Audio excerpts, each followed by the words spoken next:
Hello, welcome back to my channel. In this video, I'm going to be reading only forced proximity romances for an entire week. Super excited to be doing this. This is one of the videos in my series where I read from one particular trope for a week and film my experience. I'll leave a link in the description to the other videos in the series if you want to check them out. And I'm super excited to be doing this one because forced proximity is one of my favorite tropes. And I'm curious to see how this trope holds up to other ones that I thought were my favorite whenever I started this video series. So let me tell you about the 5 books that I'm going to be reading, selected from various different sources to make this quite scientific. So the first book that I selected is A Matter of Temptation. I got this recommendation from YouTube. I like to just search up tropes, and a lot of amazing booktubers come up with recommendations. So whenever I search forced proximity, I got a video recommendation from Sam Reads a Little, and this book is a historical romance, which, have I done historical romances for these videos in the past? I'm not sure. It's definitely not a consistent thing. I'm very excited to give this one a try. I don't know much about it. Try not to listen, honestly, too much to the recommendations that I get for these videos because I sometimes want to go in with no expectations and or just like not really knowing what a book's about. But the cover of this one really excited me, and I know that my friend Crystal from Crystal's Bookish Life really likes Stacey Reid, so excited to give this one a try. Next up, we have From Lugov with Love. This was one that was recommended so many times in my YouTube comment section, and I'm very excited to read this one. It is a slow burn forced proximity book, and I think it might have like enemies to lovers in there too, so that is one that I'm excited about. Then we have Not So Lucky by Trilina Pucci. This is one that I got off recommendation from Instagram. I like to search hashtags as well for these videos, so I'll search like hashtag forced proximity romance, and so many amazing bookstagram accounts come up recommending books that I've usually never heard of. This one I really like Trilina's writing, and so I'm excited to give this one a try and to be able to talk about it on camera with you. I'm sure it's going to be very sexy because the books in this particular series by Trilina are very intense. At least that was my experience with Tangled and Tinsel, so excited to read that one with you. Then we have Leo Loves Aries. This is one that I selected for myself. It is a male-male romance in the Signs of Love series by Anita Sunday, and this one is a very quiet sort of forced proximity novel, and I feel like it's going to feel very different than some of the other ones that we're reading. And then lastly, I have Shut Out by Avery Keelan. This is the second book in a series that I don't remember the name of, but the first one I'm reading for a different video and liked it, so I figured this might be a good bet. And this is an Amazon recommendation, so I just searched forced proximity romances in, again, the Amazon search bar, and it pumps things out to me. I let their algorithm choose, you know, what sounds good. And this one, I liked the cover, and surprisingly, this is one of the harder tropes I feel like to find things on Amazon.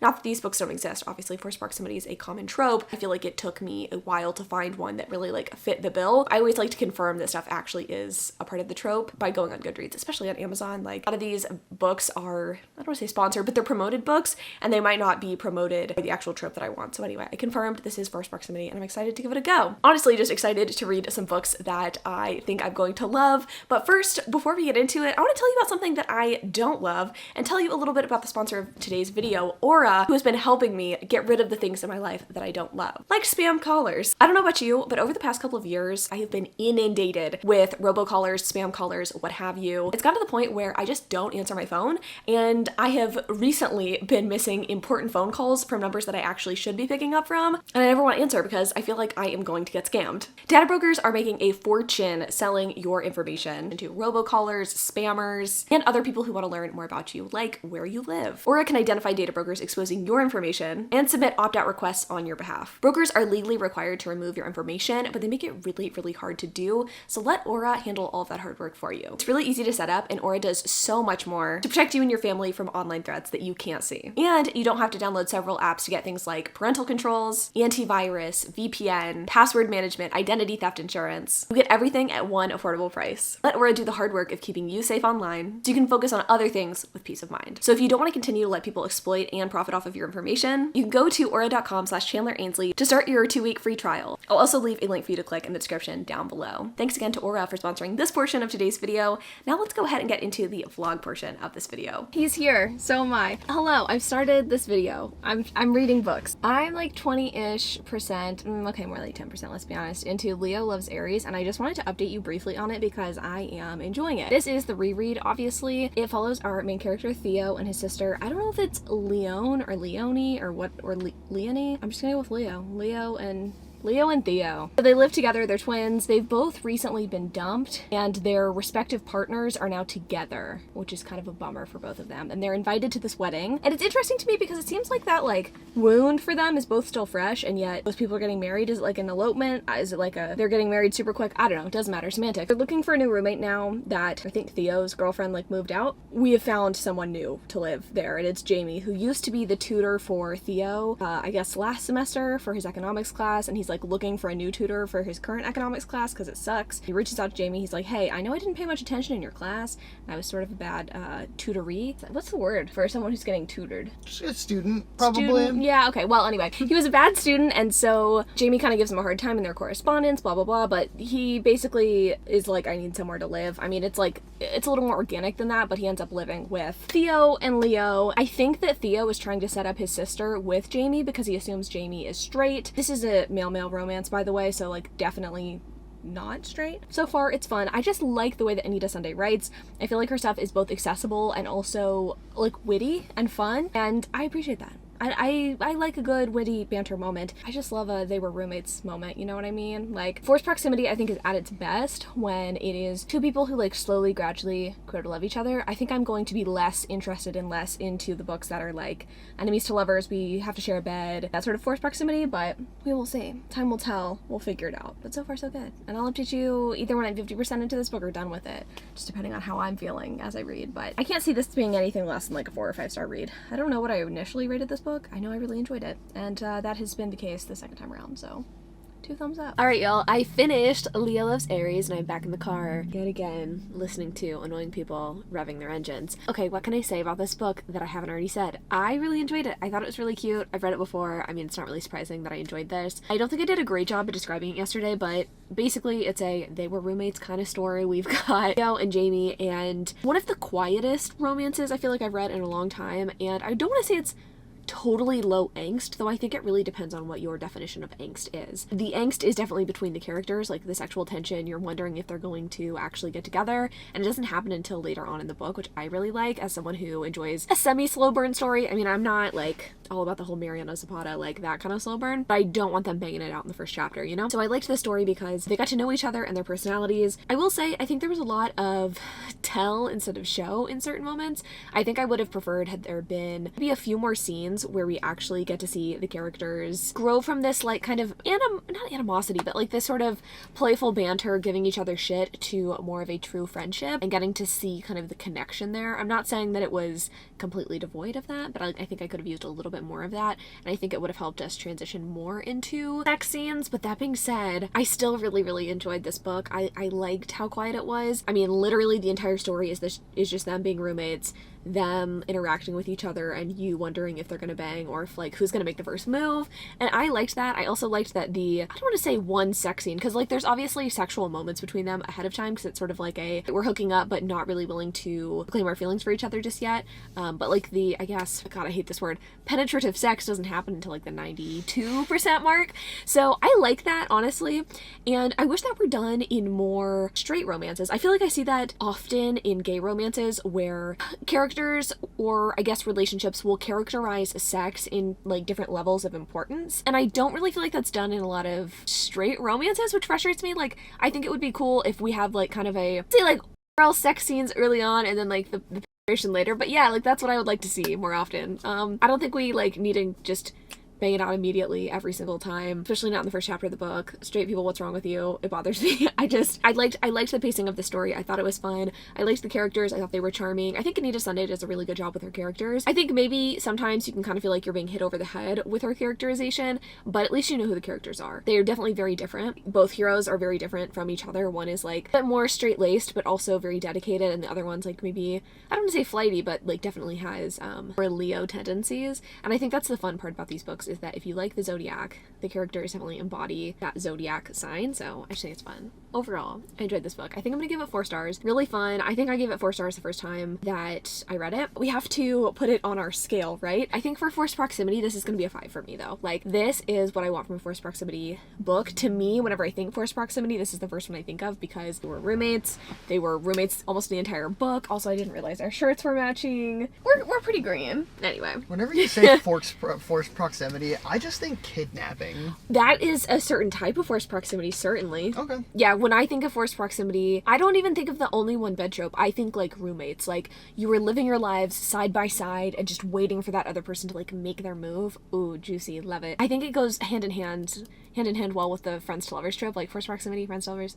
They're kissing. So yeah, 5 stars for the forced proximity. And then in terms of the sexiness of this book, I think I'm gonna give it a 4. I know. I just feel like it was hot. And, you know, I think again because of the way that the book was paced, I think because of the way that you're just like waiting and begging for that other person to like make the move, I think it makes it so much juicier. I know that a lot of people probably won't enjoy this book as much as I did, just simply because is I don't want to say glacial at times, but for like the first 40% of the book, like not much happens. I like slice of life moments. I like kind of a slow moving story. In some ways it kind of reminds me of, is it Meeting Millie? Yeah, that one also kind of has like a slow slice of life sort of angsty thing. The gays with the angst, we love to see it.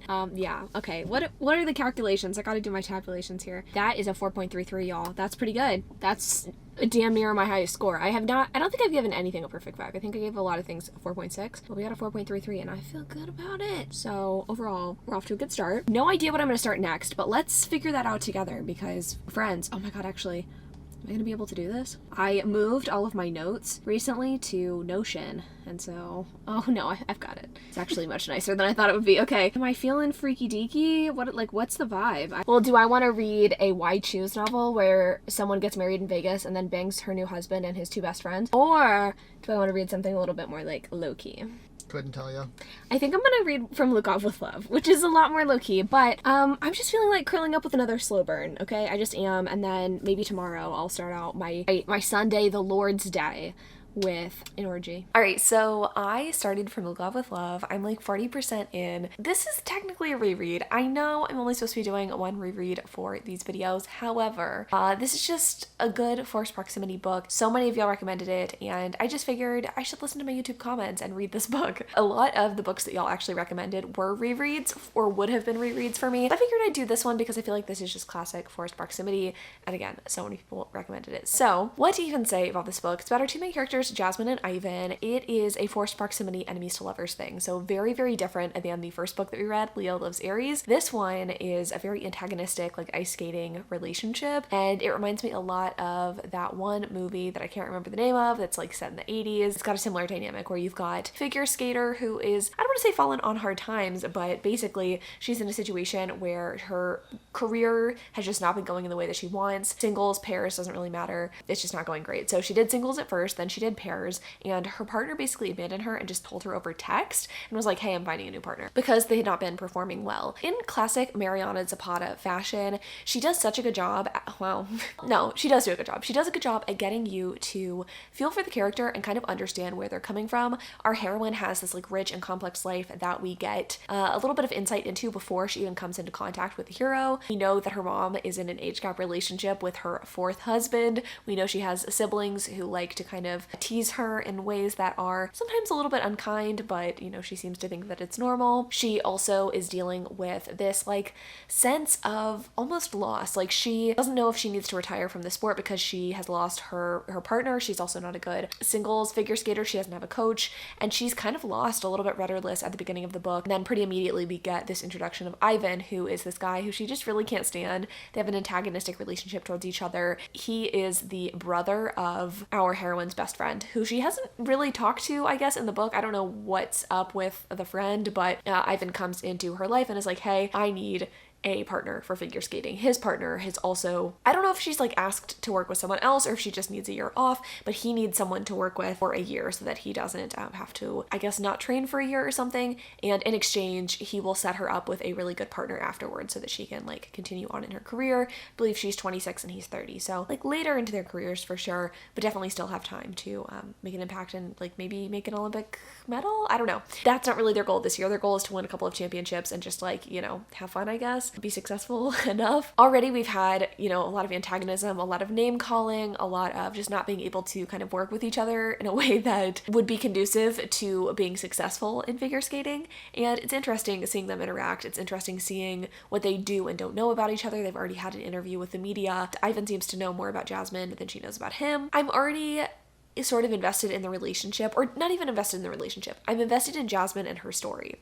I wish I were more interested and like invested in the romantic relationship, and that's something I've noticed as I continue to reread Mariana Zapata books. I feel like she used to just be my go-to when I wanted something that was really well developed, and I do think she does a good job with her heroines and in getting you to care about them, but I think in some ways I'm finding that I don't really care much for the romantic relationship until way later in the book. I guess that's kind of the point, like it is a slow burn, but you're supposed to be invested, I think, from day one and just like aching and pining for them to get together at the end of the book, and that hasn't been my experience in the rereads, I think. Maybe Colty. I feel like Colty was a success. This one, like, we'll see. I'm very curious to see kind of like what happens as the book continues on, but so far I'm just sort of like, you know, pondering. I guess I like want a little bit more behind the animosity too. I think that might be part of my problem, is like if these two characters feel animosity towards each other, I would like to see exactly what's causing that. I guess it could just be that they like rub each other the wrong way, but I don't think they'd go to the lengths that they go to tease each other unless they had a reason for disliking each other. I'm not saying you have to like lay all your cards on the table at the beginning of the book, but I would like a little bit more than what I've been given. So thoughts and feelings swirling. Obviously, I don't know that I have like, you know, a coherent overarching this is how I feel, but maybe I will feel that way once I am finished. We'll see. All right, happy Sunday. I am about to put on some makeup because I am going to the Barbie movie tonight, and I am so excited about it. This Barbie blow-dried her hair. This Barbie is clean and showered, and we love to see it because that doesn't normally happen like midday, but here I am doing things. I've also read some books, so let's talk about it. I finished From Look Off With Love, and I feel like I kind of summed up my thoughts and feelings pretty well in the last clip, though I will say I did eventually grow to appreciate this relationship and kind of swoon a little bit for Ivan Lukov. He is just that guy, and I think in contrast to some of Mariana Zapata's other heroes, he definitely is grumpy, but he's also sweet, you know what I mean? Like, I think some of the other heroes are just a bit much for me in that regard. Like, I don't want a guy who is actually an asshole, and I think some of her more recent heroes have kind of leaned into that, except for the hero in All Roads Lead Here. I think he was like manageable in terms of his assholery. So anyway, I liked this book. I thought it was cute. I liked seeing their progression, and I guess realization that they loved each other. It actually felt very genuine to the story. I feel like I'm oftentimes annoyed when characters are just like, oh my god, I love this person, out of kind of nowhere, and I don't feel like this was out of nowhere. I also feel like when you're working side by side with someone every day, your relationship develops and progresses every day, and I think sometimes it can be hard to notice those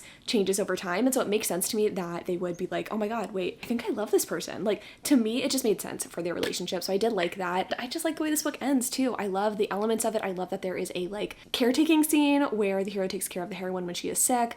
I like the way that they kind of let the other person in. I do wish we had gotten a little bit more from Ivan on like his insecurities maybe, because I feel like our heroine was fairly insecure, which is not uncommon or like a bad thing to have in a romance. I think I just would have appreciated a little bit more reciprocity in that regard. But that being said, it was still fun. And in terms of sex scenes, I think the sex scene in this book is one of the better ones in Mariana Zapata's works, because frankly, I just don't really find her sex scenes hot. I actually sometimes find them repulsive. I feel like that might sound extreme, and maybe it is a little bit extreme, but I just don't think the word penis should be used in a sexual context. It's just not a cute word, and I don't like it. I know that that is going to be a personal preference thing for some people. Like, some people are like not bothered by that, but I am. And I don't think I saw that word used in this one, so I can appreciate that. It felt like too, it was a good culmination and lead up from all of the other things that had happened prior to that point. There was only one intimate scene, and maybe that's why I've been drawn to Mariana Zapata books in the past and just like haven't really known it, is because of, I would say lack of sexiness, but because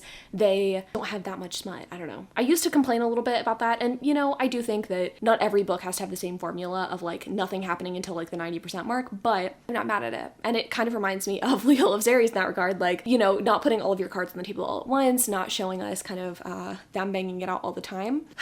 It's refreshing. I'm sorry, it's refreshing in this day and age, you know, this KU day and age, so it's nice to do a little reread. So this was not supposed to be a reread, obviously. Like, this pick was supposed to just be an Instagram comments pick, but overall, like, I'm glad that I revisited this book because there was a lot that I didn't remember, and I do think this is a really great representation of the forced proximity trope, especially kind of combined with the enemies to lovers thing. So very much liked this a lot. I guess you could say rivals to lovers if you want to be particular, but I think my overall rating for this book is still going to be a 4. I think the first time I read it, I gave it a a 4, and I'm gonna stick with that rating, kind of like Leo Loves Aries. Did I do myself a disservice, like, rereading a book that I knew I had given 4 stars to? Like, maybe, I feel like I could maybe have found a 5-star read, but also that's leaving a lot up to chance, so I'm fine with having read this book. Like, I'm glad that I did. So overall rating's a 4. In terms of sexiness, I think this book's gonna get, like, I was between a 2 and a 1. I think I'm gonna give it a 2, because it wasn't, like, devoid of sexiness. I just don't think it, like, went there, really. I didn't feel like there was an aching and a longing like there was in Leo Loves Aries. Like, that one, I think, was perfectly paced and, like, plotted in terms of the sexiness.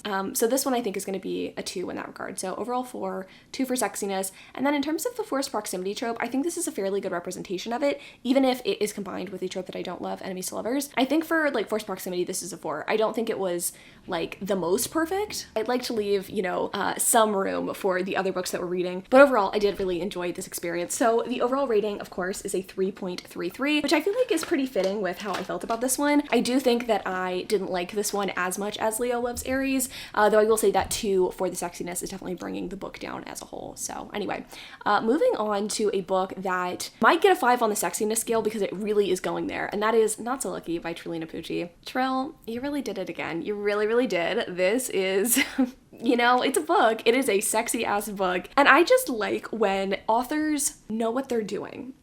And let me elaborate on that. I don't like this trend of advertising your book on the smuttiness of it and then not delivering on the smut and also not delivering on the romance. Or authors peddling their smut-filled book as a romance when it is not really that. This book is being peddled as essentially corn for women, a good smutty why choose, I think, time. Although I don't actually know that this one is going to be why choose for reasons that I'll say in a second. I just think that Trelina markets her books really well. I think that her marketing in general is just fun. Like, I love following her on Instagram, and then also I just really appreciate what she provides, and that is a smutty good time. I wish that a lot of authors made books like this and that romances were romances, you know what I mean? I feel like I'm sounding like someone who advocates hard for, like, chick lit or something. I'm not. I think there can be a balance, right, in a romance with like smut and actual plot, right? And I think there can exist novels whose purpose is just to entertain in a really sexy way, and this book is definitely that. So this book follows the main character, Eleanor, and she is the sister of the heroine in the last Why Choose kind of novel, sexy novel by Trelina Pucci, and that one was like a sexy Christmas romance. You're like snowed in with your bosses and she like hooks up with her 4 bosses. Really fun.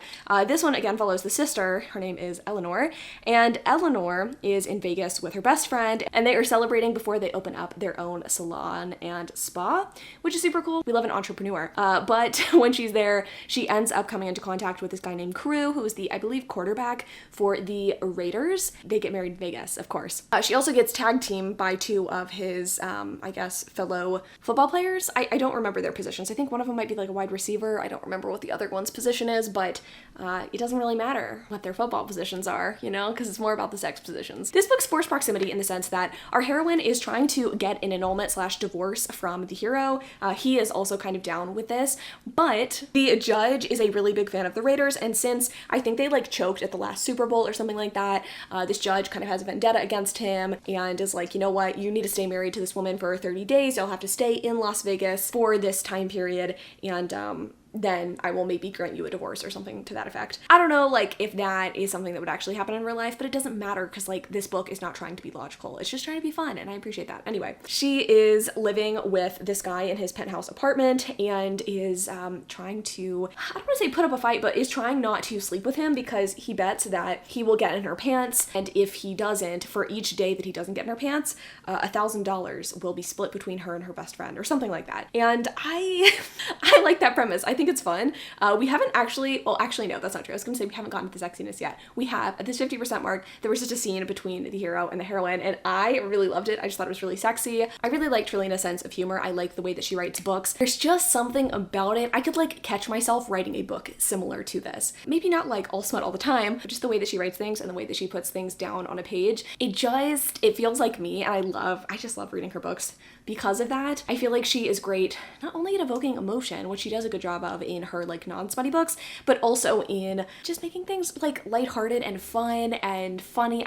Like everything is a one-liner, and I like that. Like sometimes I don't want something serious, I just want something fun, and that's what this book is, you know? It's delivering on what it needs to deliver on. The promise is being kept, and that's what I need from authors. I just want you to make me a promise, and I need you to keep it. And this promise has been kept. So congrats, Trelina, for writing another fun book. It's a good time. And I don't think I got to talk a lot about Tangled in Tinsel last year, but for real, if you are looking for a good Christmas romance or like just a fun Christmas book to read this year, you gotta pick up Tangled in Tinsel too, because it's a good time. So spoiler for the Christmas romance recommendations video that I'm gonna be doing in early December, but Tangled in Tinsel definitely makes the list. And this one I feel like is going to make the short list of smutty books that I recommend because it's just fucking fun. It's moving quickly. It's literally just what I needed, and it's so fun that it is such a contrast to the other books that I'm reading for this video. I wanted to have like a good variety for forced proximity because it is a trope that usually I feel like goes with like friends to lovers, it can also work for enemies to lovers. It can also work in smutty situations. I feel like it's a versatile trope. We love a verse. But on that note, I am going to go ahead and finish my makeup, finish this book,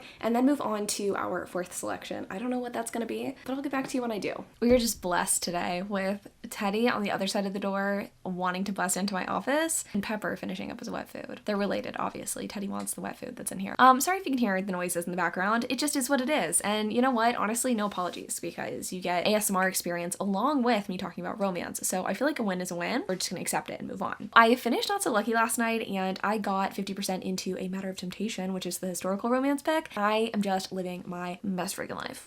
Let's get into it. Not So Lucky, I don't want to say it took me by surprise because I've read Trelina's books before, and again, I just vibe with her writing so much. But this one was just fun. I mean, it reminded me so much of Tangled in Tinsel. I don't want to say it's like the same formula because the plot was completely different and there's like fewer guys, but it was just a lot of fun. And I actually liked the kind of romantic twist at the end. I don't know if I'd call it a twist, but I feel like in Tangled in Tinsel, it was more like choose polyamorous relationship, like they're just gonna do that forever. And that's not a bad thing, obviously, but it felt a little unrealistic to me, which like realism doesn't matter in smut, I don't know. But in this book, I liked it because you've got a heroine who is married to a guy and she like is very committed to him, but she's also having some fun with his friends. And he likes that, he likes sharing, but he's like, I'm also like ultimately your guy, so you need to be aware of that. So I liked that. I thought it was fun. It was just sexy. I think I talked already too much about this book in the last clip, so I'll leave it there. Just overall, like, a really fun time. And yeah, 4 stars for me. It delivered on the promise. What about the other factors here? I think the sexiness for this one, I think it's gonna be a 5. Like, it would feel weird not to give this book a 5 for the sexiness because like this is easily the sexiest, well, the next book's pretty sexy. This book was really sexy. I'm gonna give it 5 for sexiness. In terms of like forced proximity, I think I'm gonna give this a 3. Not because it was like not forced proximity, but I don't think this book really needed that trope label for the book to work, you know? Honestly, I think had the heroine not lived with the guy or with the hero for the majority of the book, like it still would have been a similar book. And I mean, I don't think that like Trelina was peddling this as a forced proximity. I just found it on Instagram based on that trope. So I'm not like mad at it. Like it makes sense. Anyway, overall rating for this is a 4. It was just a fun fucking time and I'm very glad that I read it. It was a refreshing palate cleanser. Now that my palate has been cleansed, I feel like I'm in like a new era and I'm in a new vibe because I started in on A Matter of Temptation and frankly, I didn't know what to expect with this one. I feel like I've heard Crystal from Crystal's Bookish Life talk a lot about Stacey Reed as like a historical romance author to love and to give a try. And I don't know, I feel like with historical romance authors, more so than any other subgenre, I'm always like hesitant or reluctant to try a new author because I feel like most historicals for me are pretty middle of the road. That's not to say that like it's not an amazing subgenre of romance, like it totally is amazing, but I think maybe I'm just harder to please. I don't know. That being said, this is fucking phenomenal. It is everything that I want from a historical romance. It feels a little bit Pride and Prejudice-y, but it also feels like accessible in a fun way. Like I like a good Tessa Dare book, I do, but I think her books tend to completely disregard all of the historical context in the time. I don't want to say completely disregard, but you know what I mean? Like if you read her books, they definitely have a different feel than something like a historical romance written in like the 80s or 90s for a lot of different reasons, but there's a different feel to it, okay? There's a different feel. I feel like with this book, I'm getting everything that I want. So it's about our main character, who I don't remember the name of, and our hero, who I also don't remember the name of. I think his name might be Simon, actually. I don't remember what her name is, but basically the premise of this book is that the heroine's brother is in kind of like dire financial straits. I think their father passed away, and they're both, I guess, in dire financial straits because she's not married, he's not married, and he is looking to, I guess, change his fortune. He's trying to get people to like invest in him. I don't know what he's trying to do. Is it like farming? I don't know. But he is trying to get people to invest, and I guess he like cheated at cards one night and got called out by someone, or was going to get called out by someone, and instead of letting them do that, he was like, challenge you to a duel. Like he accused that guy of cheating instead to like cover his ass, and his sister's like, I really don't think that you can win this duel. Instead of letting him do it, she does it herself, and she doesn't tell him that she's going to take his place, but she pretends to be him and duels with this guy who's like, it's just a really fucking great guy. Like he is a Earl, I believe, Earl of Cheswick, Viscount, no, her brother's Viscount. This guy's an earl. He's an earl and he is really into political reform. He wants to be like a man of the people and make sure that people who are not of the ton can vote, which is really cool. Just like a political activist, but like in a good way. And he's just, yeah, he's a fun guy. So whenever he finds out that it was actually the heroine who bested him at this duel, he is really impressed. He's like, you are incredible. And he's like trying to fight his attraction for her because he doesn't have time for that because he's like a busy man, but he ends up hiring her to be his secretary, which is something that women don't do like back in the day. You hear secretary and you're like, but like, no, this is like a big deal because men are secretaries, you know? And so it's, you know, fighting the patriarchy, I guess, or something. I don't know. She's having a, you know, traditionally male job and she's getting to earn a living and potentially like pay back some of her brother's debts and get them out of dire financial straits. And yeah, it's fun. It's a lot of fun. I love watching these two like fight their attraction for each other, and our heroine like not actually really fighting her attraction for him. She kind of like tempts him, and after like a situation they get in, she's like, you know what? I'm not living my life without the dick. Like I've never had it before and I need it. Respect. She's intelligent. She's funny. She's just a really pleasant person to read about. Like I like her character a lot, and I feel like I should probably remember her name because I like her so much. But overall, like this is just exactly what I needed. It's so, I don't know how many times I can say fun, but like y'all, this book is so freaking fun. Let's see. Simon is his name. I was correct about that. Her name is Miss Crawford. Mina Crawford. Mina and Simon just kiss already. I mean, they've kissed, but I'm ready for them to do the dirty because I just am, okay? Don't judge me. My plans for tonight are to finish this book and to start in on our final selection, which I believe is a hockey romance. I'm also looking forward to that one too, I'll be honest. I got a little bit into the first book in the series. I'm reading it for my Patreon, Offside by Avery Keelan. So I'm excited to read the second book in the series. I think it might have better ratings. And just generally speaking, if I can find a new author to love, you know, why not? I think that might be like the theme of this vlog a little bit. Like reading from authors I love, reading from new authors who I also love. What? I'm thriving. You know, I'm thriving. And forced proximity, she might be that girl. She might just be. So I'll get back to you. All right, my friends, we've reached the end of the road. You might recognize the sweatshirt from the beginning of this video because I'm filming intro and outro back to back. And you might be asking yourself, Chandler, an outro? You have a whole nother book to talk about. Talk about A Matter of Temptation first. Let me roll up these sleeves because it is a million degrees in my home and in Texas. A Matter of Temptation was really cute. I really did end up enjoying this book. I say end up as if I wasn't enjoying the book when we talked about it last. I enjoyed this book. It was really cute. I really felt the chemistry and felt the, I guess, like puzzle pieciness of these two characters. I feel like hero and heroine were well suited for each other. I liked Mina, I liked Simon, I liked the way that they interacted with each other. I liked that she was really passionate about helping children and about just like furthering the plight of people who weren't necessarily in the ton, and he also felt the same way. Really active in parliament and really cared about the people rather than just like wealthy people, which was really, really cool. Only thing that's keeping this from being a 5-star for me is that I didn't really appreciate the conflict of this book. I know that it's very common for there to be like a scandalized woman or a woman who is not like well bred, who has to either like be the mistress of the guy or is like asked to be the mistress, and then by the end of the book he's like, oh no, you can be my bride instead. And to me that's just like not romantic. It's the same issue that I had with Benedict's book in the Bridgerton series. He like is into this woman who I believe is a lady's maid in his household or his mom's household. He's like, oh, you should sleep with me, like I will keep you so well dressed and like you'll be my mistress. And she's like, I don't want to be a fucking mistress, like that's just like not really something I'm into. I should be respected. Yeah, I really just don't like that trope. And in this situation, our heroine is like, she eloped with a guy who she didn't really like that much, or like she liked at the time, he betrayed her, whatever. It's ruined her reputation, she can't get married. What frustrated me was like, I know that she loved this guy and she was like being selfless, but oftentimes she was saying things like, I'm not good enough for you. I know that you want to marry me, but like society wouldn't be cool with that. I mean, she says this to Simon. Simon is actually not like necessarily trying to keep her as mistress. He's like, I want to marry you. Like after a little bit, he's like, yeah, let's just make this happen because no other woman will do. And she's like, yeah, no, but that's going to ruin your reputation and you won't be able to do things in parliament because no one will respect you, blah, blah, blah. I don't know. I get it, but also it kind of made it sound like he was this like prize to be won and like she wasn't worthy, and I didn't really like that. Like women are always worthy, okay? They are. So that bothered me a little bit, and I know that's like just my own thing going on. They were both like pretty selfless towards each other, and I thought that was sweet and romantic, but it just kind of rubbed me the wrong way. Also the grandmother who kept like trying to butt way in and like offer her opinions was irritating to me, and I know that that was like her purpose, but at the same time it didn't need to happen as often as it did. It was like, okay, we get it the first time, even the second time, but it happened like 3 or 4 times where she was trying to like shove a different woman in front of Simon, and he was like, dude, I want to marry my secretary, leave me alone. So I don't know. That kind of frustrated me. That being said, it was a 4-star read. It was really fun and very smutty for a historical romance. So I think if you're someone who is looking for a fun, smutty historical, this is definitely one that I'd recommend. Like, it was just a great time. So in terms of reading, 4-star, obviously, for overall rating. Sexiness, I think I'm gonna give it a 3. It was smutty, but I don't think that like after the first scene or two, I really cared that much. Like, it was just too much smut for me, I think. I don't even know if I'd say too much, but like I did find myself wanting to skim. So that's why I'm gonna give it a 3 rather than like a 5 on the sexiness scale. So we've got a 4, 3, which is 7.